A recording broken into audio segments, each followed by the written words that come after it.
Greetings gamers, this is Count Hong, and today I'm doing a review of an awesome little indie game called One Finger Death Punch.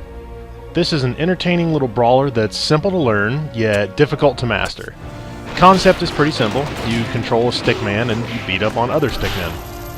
The controls are as easy as they come, with only two buttons, the left and right mouse buttons, or X and A if you're using an Xbox controller. As you'll see, there are several enemy types. The basic gray enemies only take one hit. Enemies of different colors take varying amounts of hits from 2 to 4, and can also have patterns. For instance, you could have to alternate from left to right and back to fight a particular 3-hit enemy. This takes a little practice and quick eyes to get better at.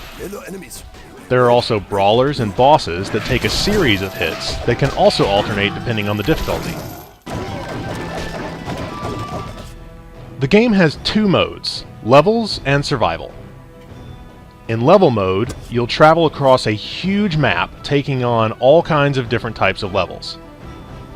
On top of mob levels, where you take on a set number of enemies, there are also special level types, such as Nunchaku rounds, where you get an awesomely powerful set of nunchucks to take on all your enemies.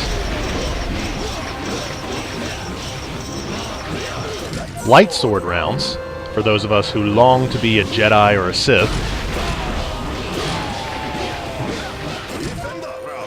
Defender rounds, where you have to deflect daggers flying at you from both directions. Multi-rounds. While each part of a multi-round only has a seemingly small number of enemies, each round gets progressively faster and just a little bit harder. And dagger rounds. The reverse of Defender, you're now the one tossing daggers, but don't throw to the wrong side because only one dagger can be in the air at a time. You'll also unlock various skills that give you bonuses in certain fights. Anything from freezing opponents after a certain number of kills, to allowing weapons to last longer. You can customize and choose up to 4 skills for a lot of the fights in the game. Survival is exactly as it sounds. You fight off a continuous stream of enemies trying to get the highest kill count you possibly can. This is interspersed with weapons, light sword sections where you can actually gain health back, and brawlers trying to take you out.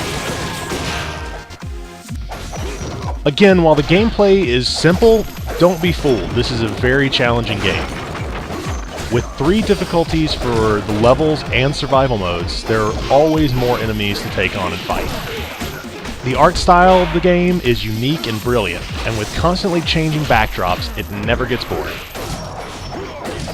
Random weapons, stylized kills like heart punches, and impalements, and even destructible environments keep this game fun and engaging for hours of entertainment.